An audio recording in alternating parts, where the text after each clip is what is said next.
ಇನ್ನು ರಾತ್ರಿ ತೋಟದ ಮನೆಗೆ ನುಗ್ಗಿ ದರೋಡೆಗೆ ಯತ್ನವನ್ನ ಮಾಡಲಾಗಿದೆ. ಹಣವನ್ನ ದೋಚೋದಕ್ಕೆ 8ಕ್ಕೂ ಹೆಚ್ಚು ಜನ ಡಕಾಯಿತರಿಂದ ಬೆದರಿಕೆಯನ್ನ ಕೂಡ ಹಾಕಿರುವಂತದ್ದು.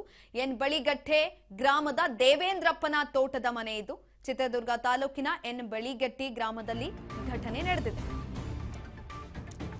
ರಾತ್ರಿ ತೋಟದ ಮನೆಗೆ ನುಗ್ಗಿ ದರೋಡೆಗೆ ಯತ್ನವನ್ನ ಮಾಡಲಾಗಿದೆ.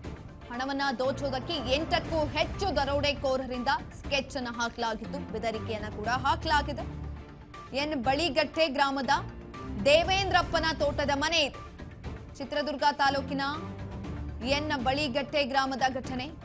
ದೇವೇಂದ್ರಪ್ಪಗೆ ಚಾಕನ್ನ ತೋರಿಸಿ ಹಣ ಕೊಡುವಂತೆ ಬೆದರಿಕೆಯನ್ನ ಹಾಕಲಾಗಿದೆ. ಮನೆಯಲ್ಲಿ ಹಣಕ್ಕಾಗಿ ಹುಡುಕಾಟವನ್ನ ಕೂಡ ನಡೆಸಲಾಗಿದೆ. ಏನೂ ಸಿಗದೆ ವಾಪಸ್ ಹೋಗಿದ್ದಾರೆ. ಮನೆಯಲ್ಲಿ ಏನೂ ಸಿಗದೆ ಇದ್ದಿದ್ರಿಂದ ಕಿಟಕಿ, ಗಾಜು, ಬಲ್ಬ್ ಹೊಡೆದು ಧ್ವಂಸವನ್ನ ಮಾಡಿರುವಂಥದ್ದು.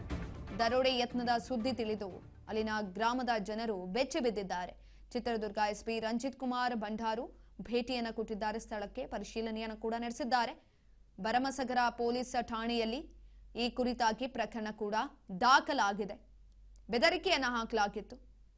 ರಾತ್ರಿ ತೋಟದ ಮನೆಗೆ ನುಗ್ಗಿ ದರೋಡೆಗೆ ಯತ್ನವನ್ನ ಮಾಡಿರುವಂಥದ್ದು. ತೋಟದ ಮನೆ ಅಂತ ಅಂದ್ರೆ ಆಬ್ವಿಯಸ್ಲಿ ಅಲ್ಲಿ ಯಾರು ಇರಲ್ಲ, ಗ್ರಾಮಸ್ಥರು ಕೂಡ ಕಡಿಮೆ ಜನ ಇರ್ತಾರೆ, ಈಸಿಯಾಗಿ ಏನಾದ್ರೂ ದೋಚ್ಕೊಂಡು ಹೋಗ್ಬೋದು ಅಂತ ಮನೆಗೆ ನುಗ್ಗಿದ್ದಾರೆ ಖದೀಮರು. ಆದ್ರೆ ಏನು ಸಿಕ್ಕಿಲ್ಲ ಮನೆಯಲ್ಲಿ, ಹಾಗಾಗಿ ಇದೀಗ ವಾಪಸ್ ಹೋಗಿರುವಂಥದ್ದು. ಏನು ಸಿಗ್ದಲೇ ಇದ್ದಿದ್ದಕ್ಕೆ ಮನೆಯಲ್ಲಿ ಇದ್ದಂತ ಈ ಕಿಟಕಿಗಳಾಗಿರ್ಬೋದು, ಗ್ಲಾಸ್ಗಳನ್ನಾಗಿರ್ಬೋದು ಎಲ್ಲ ಹೊಡೆದು ಚೂರ್ ಚೂರ್ ಮಾಡಿ ಹೋಗಿದ್ದಾರೆ. ಯಾಕಂತ ಅಂದ್ರೆ ಅವ್ರು ಬಂದಿದ್ದಾರೆ ಅನ್ನೋದಕ್ಕೆ ಒಂದು ಗುರ್ತು ಬಿಟ್ಟು ಹೋಗ್ಬೇಕಲ್ಲ, ಹಾಗಾಗಿ ಏನಾದ್ರೂ ಒಂದು ಮಾಡಿ ಹೋಗಿದ್ದಾರೆ ಅಷ್ಟೇ. ಏನೂ ಸಿಗ್ಲಿಲ್ಲ, ಹಣ ಸಿಗ್ಲಿಲ್ಲ, ಎಲ್ಲ ಹುಡುಕಾಟ ಮಾಡಿದ್ದಾರೆ. ಏನೂ ಸಿಗ್ದಲೇ ಇದ್ದಿದ್ದಕ್ಕೆ ಸಿಟ್ಟಿನಲ್ಲಿ ಕಿಟಕಿ, ಗಾಜು, ಅಲ್ಲಿದ್ದಂತಹ ವಸ್ತುಗಳನ್ನ ಚಲಾಪಿಲಿ ಮಾಡಿ ಹೋಗಿರುವಂಥದ್ದು.